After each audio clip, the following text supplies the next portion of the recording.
anchoring to Portsmouth harbour. It is the afternoon of the 18th of July 1545, and England is at war with France again.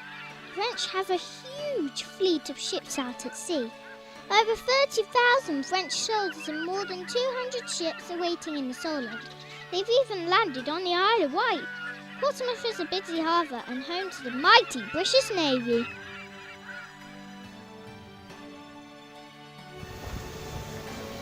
Greetings, good people. My name is Sarah, and my feet are sore. I have travelled from Warwickshire to Portsmouth, a long and difficult journey. Despite my countenance, I am indeed a girl. It is truthful that I do not look like a girl in these vestments. You see, girls in Tudor times are either servants or prizes to be owned by men. I have disguised myself and plan to get aboard a Royal Navy ship. Boys are sometimes used aboard ships to fetch and clean, but I could do that as good as any boy. A life at sea is hard, but you are paid and given food, and I long for the adventure that a life as a woman on land would not offer.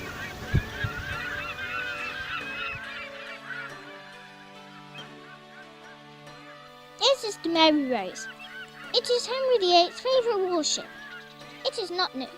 It was built in 1510 and then weighed 500 tons. It was rebuilt in 1536 and now weighs 700 tons. It's a formidable weapon. It has 39 huge cannons and all sorts of other ways in which to rain destruction upon its enemies.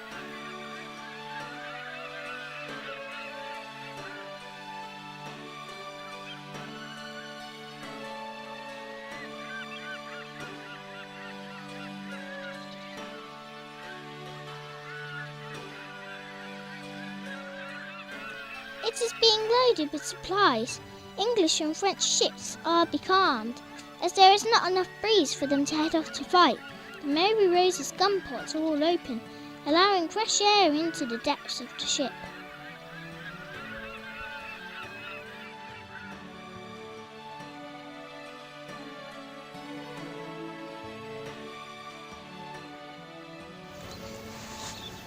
I am so tired. Travelling has exhausted me. And I have no lodging, so I'm going to have to bed down here for the night. Luckily, it's a warm evening, and hopefully tomorrow the winds will return and send our navy to vanquish those French knaves.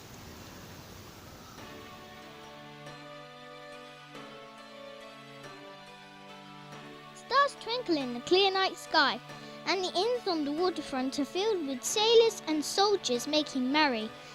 Out in the calm Solent, our great King Henry VIII is dining aboard the Mary Rose's sister ship, the Royal Navy flagship, the Great Harry.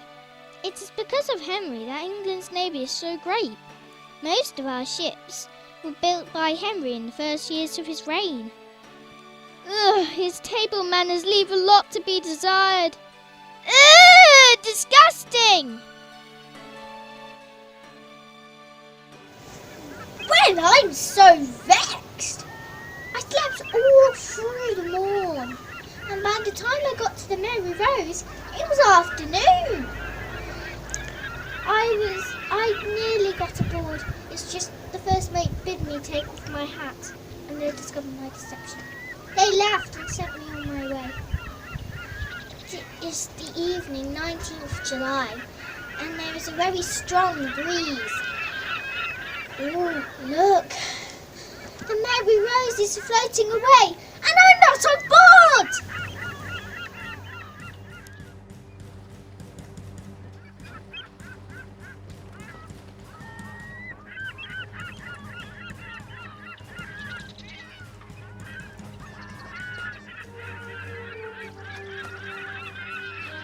The Mary Rose sails into the Solent.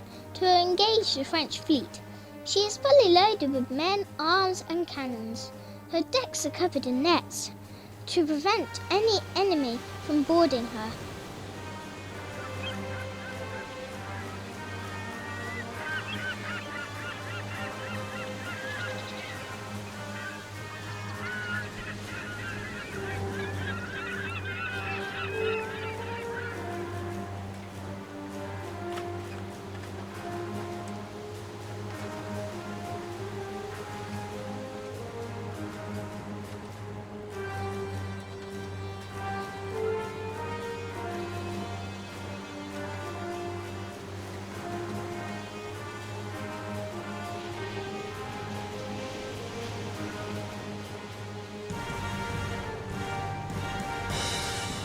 The French fleet have been waiting for the wind too. They have galleys to match the Mary Rose.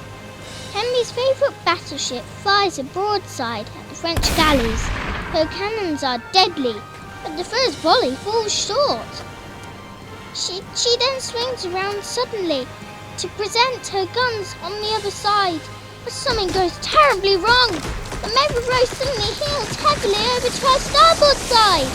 Pushed by a strong gust of wind, seawater rushes in through her open gun ports. Water pours into the ship. Huge cannons break loose, then crash into the submerging starboard side. Men are trapped. They cannot escape because of the anti-enemy nets. And 500 crew and the doomed Mary Rose plunge under the waves.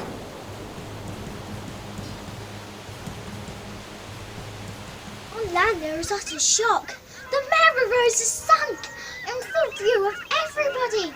The king was watching from Southsea Castle as his favourite ship sunk right in front of the French and English forces alike. All of us on land could hear the cries of the crew as they drowned. 'Twas awful. I stood for a while as the sounds died away, then packed up my things and walked away. I will not go to sea, not after this. I will find my destiny on dry land with God's help.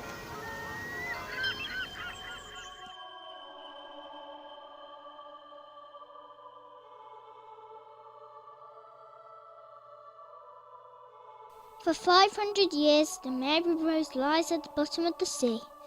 But in 1982, she is raised. Only half of the ship has survived, but on board there are the remains of 179 sailors and crew, and all their worldly possessions. It is an amazing insight into Tudor life, and the life and death of Henry VIII's favourite flagship, the Mary Rose.